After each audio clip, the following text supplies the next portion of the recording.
E uma coisa que sempre acontece, e eu percebo assim, às vezes os pais ou professores até cobram coisas, usa termos que as crianças não entendem, né? Ou elas nunca tiveram experiência daquilo. E como para nós já está muito automatizado, nós achamos que isso é inato, né? Que a criança nasce já sabendo isso.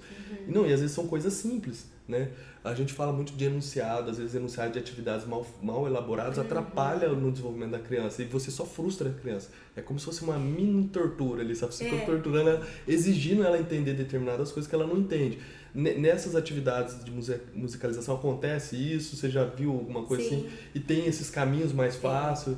Por exemplo, a questão dos conceitos, né? E a nomenclatura desses conceitos. A gente, por exemplo, falar que o som é grave para a criança. Som grave, até para muitos adultos, que é um som grave, né? Um som agudo. Então, o que a gente faz? A gente faz isso na prática. Então, agora a gente vai fazer tudo muito grave, agora é grave. Depois a gente vai fazer agudinho, tudo muito agudo. Então, a gente tem que trazer para a realidade das crianças. Agora a gente vai fazer tudo forte. Agora vai ser tudo muito fraquinho, né? Então, eu não vou falar a palavra forte e fraco sem mostrar o que é. Porque é uma palavra que a gente não usa. Quando a gente quer que alguém fale mais fraco, na verdade a gente fala mais baixo, né? Então, são conceitos que na língua portuguesa e nos conceitos musicais eles não estão se casando aí, né? Então, esses conceitos tudo a gente vai fazendo na prática, né? Agora a gente vai crescer, vai diminuir. O que é andamento? Vamos fazer a música no andamento moderado. Você não pode falar isso para uma criança.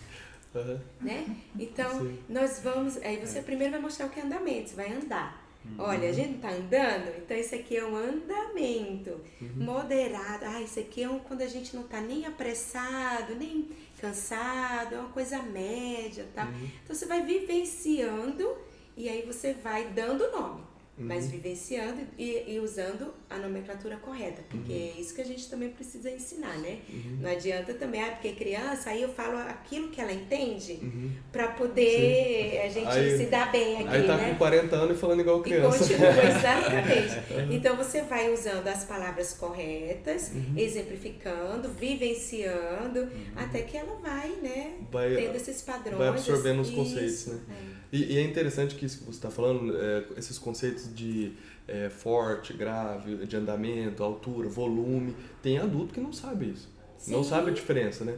E também uma coisa que eu percebo muito, principalmente as músicas populares, assim, que o pessoal ouve mais, elas não têm essa variância de volume. Na música é só alto e baixo. Que a gente chama a variação de dinâmica, né? Então vai fazer um crescendo. Isso. Você parte de uma coisa e vai aos poucos dando volume, intensidade, na verdade.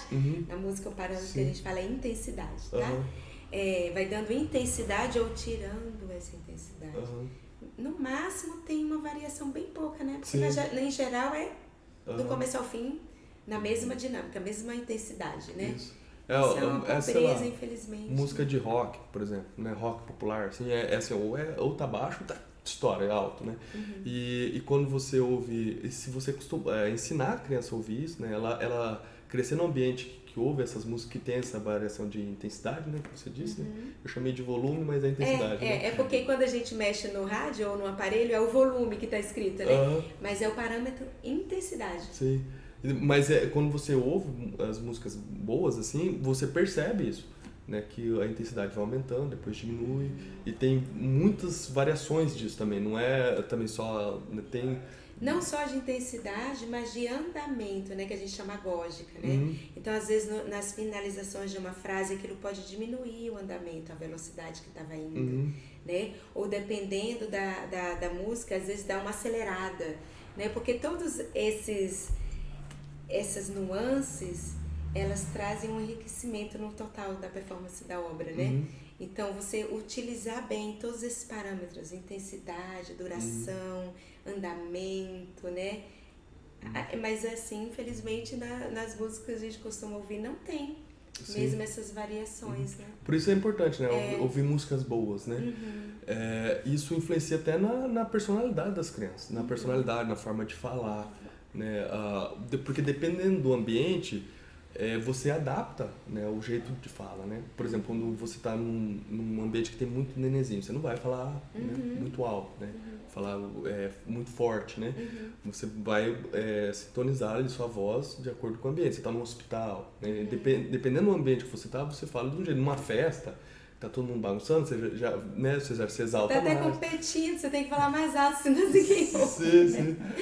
Então, assim, isso a criança vai percebendo, né? E ela consegue daí adaptando. Então, eu sempre falo isso também. Às vezes os pais falam assim, não fala alto, falando alto, sabe? Então você vai moldando modelando, né? Você vai modelando o comportamento da criança, a maneira de falar, a maneira de se expressar. Sim. Pelo jeito que você se expressa. Então, olha o benefício que tem se os pais fizerem uma formação, né, musical para poderem passar isso para os filhos, né? Eu acho que é o melhor caminho, porque como você faz uma musicalização com as crianças, você não tem isso, né, incorporado, né? Então, você até modela de forma errada, né?